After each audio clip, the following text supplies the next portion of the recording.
নমস্কার, আমি তস্মিনা। নমস্কার, আমি ইন্দ্রাণী। শুরু করছি বিয়ন্ড পলিটিক্স। রাহুলের বিরুদ্ধে 272 জন মুখ খুলে ফেসেছেন এখন। আমার না একটা জিনিসে খুব বিরক্তি লাগে। কোন জিনিসে বলতো? জ্ঞানপাপী লোকজন, ধরো নিজেরাই যে দোষ দিনের পর দিন করে যাচ্ছে সেইটা নিয়েই জ্ঞান দেবে বাকিদের। যা বলেছিস। আবার আরেক ধরনের লোক আছে যারা নিজেদের দোষ ঢাকতে আগে ভাগে হাউমাউ করে চেঁচিয়ে ওঠে। হ্যাঁ, এই জিনিসগুলো খুব বিরক্তিকর। আসলে এরা একটা জিনিস বোঝে না, লোকের দিকে একটা আঙুল তুললে 3টে আঙুল নিজের দিকেও ঘুরে থাকে। এটা একদম ঠিক বলেছো। মা শারদাও তাই তো বলেছিলেন। হ্যাঁ, শারদা মায়ের বিখ্যাত উক্তি, যদি শান্তি চাও মা, কারোর দোষ দেখো না, দোষ দেখবে নিজের। দারুণ কথা, সত্যিই তো তাই। কিন্তু এসব কথা এখন শোনে কে? এই ধর, আমাদের দেশের কথাই যদি বলি। কেন, কি হয়েছে দেশে? ভোট চুরির অভিযোগ করেছিলেন রাহুল গান্ধী, তথ্য প্রমাণ দিয়েছিলেন, একের পর এক বোমা ফাটিয়েছিলেন। তারপর কি হলো? তারপর 272 জন প্রাক্তন বিচারক, আমলা, বিশিষ্টজনেরা রাহুল গান্ধীর বিরুদ্ধে খোলা চিঠি দিলেন। কি লেখা আছে খোলা চিঠিতে? তুই এই খবরটা দেখ, তাহলে সবটা বুঝতে পারবি। দেশের একদল বিশিষ্ট নাগরিক, যাদের মধ্যে রয়েছেন অবসরপ্রাপ্ত বিচারপতি, শীর্ষ আমলারা, কূটনীতিক এবং সেনা কর্মকর্তা সহ মোট 272 জন, কংগ্রেস ও লোকসভার বিরোধী দলনেতা রাহুল গান্ধীর বিরুদ্ধে খোলা চিঠি দিয়েছেন। তাদের বক্তব্য, রাহুল গান্ধী নির্বাচন কমিশনকে অযথা বেলাগাম আক্রমণ করছেন। এই খোলা চিঠিতে 16 জন বিচারপতি, 123 জন অবসরপ্রাপ্ত আমলা, যাদের মধ্যে 14 জন রাষ্ট্রদূত রয়েছেন, এবং 133 জন অবসরপ্রাপ্ত সেনা কর্মকর্তা সই করেছেন। চিঠিতে বলা হয়েছে, সশস্ত্র বাহিনী, বিচার ব্যবস্থা, সংসদের পর এখন নির্বাচন কমিশনকে অপমান করার চেষ্টা চলছে। তাদের অভিযোগ, রাজনৈতিক হতাশাকে গণতন্ত্রের সংকট বলে দেখানো হচ্ছে। বিহার বিধানসভা নির্বাচনে ভরাডুবির পর বহু কংগ্রেস নেতা দাবি করেছিলেন যে নির্বাচন কমিশন ও এনডিএর মধ্যে যোগসাজশ ছিল। বিশিষ্ট জনেদের চিঠিতে বলা হয়েছে, দেশবাসীর উচিত দায়িত্ববোধ থেকেই নির্বাচন কমিশনের পাশে দাঁড়ানো। চিঠিতে রাহুল গান্ধীর বিভিন্ন বক্তব্যের কঠোর সমালোচনা করা হয়েছে।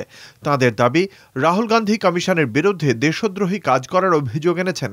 এমনকি মুখ্য নির্বাচন কমিশনার জ্ঞানেশ কুমার ও কর্মকর্তাদের হুঁশিয়ারিও দিয়েছেন। অথচ রাহুল কোনো আনুষ্ঠানিক অভিযোগ বা হলফনামা দাখিল করেননি। চিঠিতে অনেক বিশিষ্ট ব্যক্তির সই রয়েছে, যেমন বিজেপির মন্ত্রী হরদীপ সিং পুরীর স্ত্রী লক্ষ্মী পুরী, গৌরীশঙ্কর গুপ্তা, দীপক ভোরা, প্রাক্তন বিচারপতি এস.এন. ধিংড়া, প্রাক্তন বিচারপতি শুভ্রকুমার মুখোপাধ্যায়, প্রাক্তন র প্রধান সঞ্জীব ত্রিপাঠী, প্রাক্তন এনআইএ প্রধান ওয়াইসি মোদি। তাঁদের দাবি, কংগ্রেস নেতারা, বামধারার সংগঠন এবং কিছু বামপন্থী এনজিও কমিশনকে বিজেপির বি টিম বলে আক্রমণ করছে। কিন্তু কমিশন তার পদ্ধতি প্রকাশ্যে জানিয়েছে এবং আদালতের নজরদারিতে তালিকা সংশোধন করেছে। চিঠিতে আরও বলা হয়েছে, রাজনৈতিক ব্যর্থতা থেকে অনেক নেতা প্রতিষ্ঠানকে দোষারোপ করেন।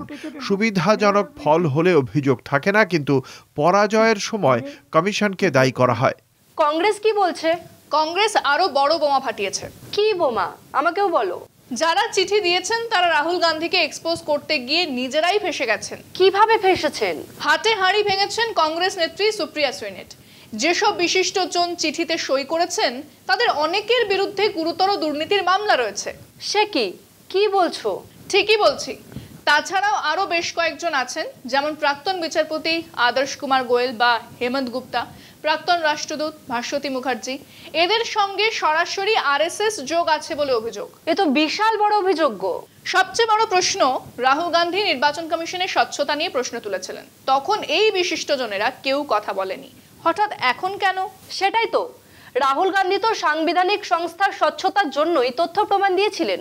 হ্যাঁ, রাহুল বলেছিলেন যারা এই ভোট কেলেঙ্কারির সঙ্গে যুক্ত তারা অবসর নিলেও রাহুল তাদের খুঁজে বার করবেন আর শাস্তি নিশ্চিত করবেন। বিশিষ্টজনেরা বলছে সেটা হুমকি, তাই তো? হুমকি কেন মনে হচ্ছে তাদের? যদি কেলেঙ্কারির সঙ্গে কেউ যুক্ত নাই থাকে, সবচেয়ে বড় কথা, যদি কোনো কেলেঙ্কারি না থাকে, তাহলে ভয় কিসের? তুমি আমাকে একটু ডিটেলসে বলো তো, কংগ্রেস কি অভিযোগ করেছে? 272 জনের পর্দা ফাঁস করেছে কংগ্রেস। দেখ এই খবরটা। লোকসভায় বিরোধী নেতা রাহুল গান্ধীকে যারা খোলা চিঠি দিয়েছিলেন, সেই 272 জন অবসরপ্রাপ্ত আমলা, বিচারপতি, সেনা কর্মকর্তা ও কূটনীতিককে এক হাত নিল কংগ্রেস। দলের অভিযোগ, চিঠিতে যারা সই করেছেন তাদের অধিকাংশই বিজেপি বা আরএসএস ঘনিষ্ঠ এবং কয়েকজনের বিরুদ্ধে গুরুতর দুর্নীতির অভিযোগ রয়েছে। কংগ্রেস নেত্রী সুপ্রিয়া শ্রীনাথের সোশ্যাল মিডিয়ার পোস্টে দাবি করেন এই 272 জনের অধিকাংশ বিজেপি, আরএসএস, বিবেকানন্দ ফাউন্ডেশন ও ইন্ডিয়া ফাউন্ডেশনের সঙ্গে যুক্ত। অনেকের বিরুদ্ধেই গুরুতর মামলা চলছে, তাই তাঁরা রাহুল গান্ধীর দেওয়া ভোট জালিয়াতির প্রমাণ চোখে দেখতে পাচ্ছেন না। তিনি অভিযোগ করেন রাহুলকে আক্রমণ করে আসলে নিজেদের বিরুদ্ধে হওয়া মামলা থেকে সুরক্ষা পেতে চাইছেন তারা। যেমন প্রাক্তন বিচারপতি এস.এন. ধিংরার বিরুদ্ধে দুর্নীতির অভিযোগ উঠেছিল। তিনি 272 জনের মধ্যে একজন স্বাক্ষরকারী।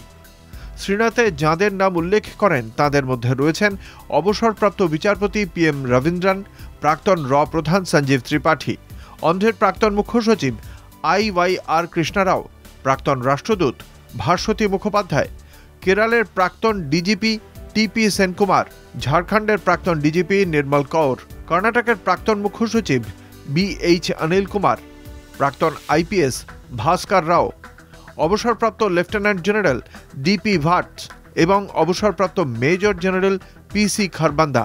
স্বাক্ষরকারীদের অনেকেই আরএসএস এর সঙ্গে যুক্ত সহযোগ পরিষদ, অখিল ভারতীয় অধিবক্তা পরিষদ ও বিশ্ব হিন্দু পরিষদের সঙ্গে যুক্ত। 5 জন যুক্ত ইন্ডিয়া ফাউন্ডেশন বা বিবেকানন্দ ফাউন্ডেশনের সঙ্গে। 7 জন স্বাক্ষরকারীর বিরুদ্ধে দুর্নীতির অভিযোগ রয়েছে বলেও দাবি করেছে কংগ্রেস। কংগ্রেস জানিয়েছে যাঁরা চিঠি লিখেছেন তাঁরা প্রকৃত বিশেষজ্ঞ নন, বরং তাঁরা নাক ঘুরিয়ে বিজেপি কর্মী হওয়ার আবেদন করছেন। শ্রীনাথে বলেন, সরকার নয়, এখন বিরোধীদেরই প্রশ্ন করা হচ্ছে, অথচ তথ্য প্রমাণ দিয়ে রাহুল গান্ধী গণতন্ত্র বাঁচানোর লড়াই লড়ছেন। ঠিক কি হচ্ছে আমাকে একটু বোঝাও তো। দাবায় যেরকম বোর্ডে থাকে সিপাহী, 272 জন হচ্ছে সেই সিপাহী। মানে ঠিক কি বলতে চাইছো? মানে কমিশনের বিরুদ্ধে রাহুলের অভিযোগের পর প্রথম মাঠে নেমেছিল বিজেপির আইটি সেল। হ্যাঁ তা ঠিক, কিন্তু তাতে তো কিছু হয়নি না। রাহুল গান্ধী এক পাও সরেননি নিজের জায়গা থেকে, আরো তথ্য প্রমাণ দিলেন। তারপর মাঠে নামতে হলো স্বয়ং নির্বাচন কমিশনার জ্ঞানেশ কুমারকে। রাহুলের থেকে হলফনামা চেয়ে পাঠালেন, রাহুলকে নাম না করে আক্রমণ করলেন, কিন্তু চিড়ে ভিজলো না তাতেও। রাহুল আবার হরিয়ানা নিয়ে হাইড্রোজেন বোমা ফাটালেন। হ্যাঁ মনে আছে আমার। তারপর এটা হলো মাস্টার স্ট্রোক। অ্যাটলিস্ট বিজেপি ভেবেছিল মাস্টার স্ট্রোক। 272 বিশিষ্ট জন খোলাখুলি রাহুলের সমালোচনা করলেন, তাই তো? একদমই তাই, কিন্তু বিজেপি যেটা ভাবতে পারেনি সেটাই হলো। মুখোশ খুলে গেল বলছো? মুখোশ তো খুলেই দিল কংগ্রেস। সোশ্যাল মিডিয়ায় পরপর অভিযোগ উঠে আসছে, কারোর বিরুদ্ধে দুর্নীতি, আবার কারোর বিরুদ্ধে বিজেপি আরএসএস এর নাম লেখানোর অভিযোগ। সত্যি কি বিচিত্র এই বিজেপি দলটা। তবে কি জানিস, ইতিহাস সব মনে রাখে। যা বলেছো, চলো শেষ করি। তাই বিয়ন্ড পলিটিক্স আজকের মতো এই পর্যন্তই। দেখতে থাকুন কলকাতা টিভি, রাত দিন 7 দিন।